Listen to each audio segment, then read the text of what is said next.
what are the expectations for him? I mean, the expectations, anytime you get a rare talent like him, the expectations, they're typically always unrealistic. But what we've done is, in following sports long enough, the greatest players, they always live up to it or do beyond. I remember when I was a young kid, I went down to Cincinnati, Ohio to watch the All-American high school basketball game. And there was a guy in the game, his name was Moses Malone. Oh. And I was like, how's he going to play pro basketball? He's not a 7-footer.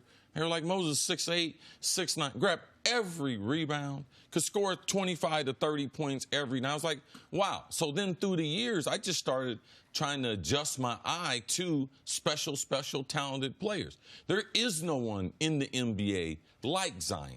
So what would my expectations be? Man, they're not going to be realistic, but this kid is very rare. At 6'7", 285, the way he can get off the floor, with the way we like exciting things, the high flyer, now with the lob, as easy as it is to get the lobs now, everyone on the court can throw a lob. I think he's going to be a special player. I think one day he's going to be an MVP candidate, but he's the combination of a lot of guys that I've seen. And I've been watching basketball so long, so I'd have to go back. It's easy to compare him to Charles Barkley, but he's a better athlete than Charles Barkley, and at this point in his career, probably can shoot better than Charles could. So we know on the defensive end, he's going to be an excellent player, but I'm just going to name a few players because he's the combination of Draymond Green, Ben Simmons, Julius Randle, and Blake Griffin. All those players. But I just believe he's going to be special on the defensive end. I think people are underestimating when he gets in the NBA, his ability to switch 1 through 5, which, Sarah, you know right now in the NBA, if you can't do that, you're immediate liability. His second bounce, his second jump is maybe one of the best. David Thompson, Michael Jordan, one of the best second jumps I've ever seen. So I expect him to be special on the defensive end immediately. He's going to be special in transition. I believe he has the type of personality. He's just a young country boy. He's a sponge to information. But the last thing, and I believe this is very important, the Bible says a good name is better than silver and gold. How would you like to have his ability and be named Zion? There's sometimes in sports, see, guys have the right face or they have the right name, and it just kind of fits with, oh, they're supposed to be a star. Yeah, OBJ, when he calls me complaining all the time with his good-looking self. Right. All the ability that he has. You look at Odell Beckham, and you're like, okay, well, you were going to be famous for something. You know what I mean? Zion Williamson. It's the name fits, the body fits, and the game fits. Listen, it is not hyperbole to say we've never seen a Zion before, which is why the comps are so hard. You went with a handful of contemporary players. Historically, people bring up Barkley with Sean Kemp's leaping, LeBron's body, not the ability to be those players instantaneously or necessarily ever, but you almost have to Frankenstein's monster this thing. You have to build the guy from traits of other people. What are my expectations? My expectations are he will win Rookie of the Year. My expectations are he will average close to 20 points his rookie season. And my expectations are he will have one offensive and one defensive highlight on average a game. One play where it's like, how did he get out to block that shot, and how did he catch that alley-oop? And this is where, even though right around the time of the lottery, people were talking about, is Zion disappointed? Does he not want to be there? Could he go back to Duke? I'm so happy he landed in New Orleans for a number of reasons. One is stylistically. Gentry wants to run. Go. And now with the Anthony Davis trade, they have Lonzo Ball, who will want to run with him. They will have Brandon Ingram, who will want to run with him.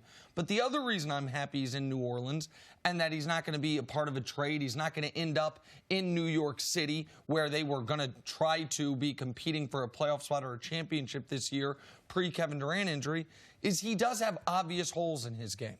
And if he were, I don't want him to have to deal with what a player as developed and as great as Giannis dealt with in the playoffs this year, which was everyone saying, oh, this is how you guard him. Yeah, they make this is how you stop him. Yes. Ben Simmons would probably be much less criticized if he'd been playing on the Phoenix Suns. Yes. Because we wouldn't have seen him in the playoffs where teams try to break down what he can't do. You look at his shot chart from Duke, the guy just simply refuses, understandably, to take mid-range shots. It is everything within 5 feet of the rim and three-pointers because he hasn't developed it yet, and that's fine. That will come along. But if you can get 6 to 8 points on dunks or putbacks, 6 to 8 points in transition, now you only need to make a couple in the half-court plays all game to get to your 18 to 20 points. I think he can have a similar season that Blake Griffin had his first year his second year out of college, his first year playing.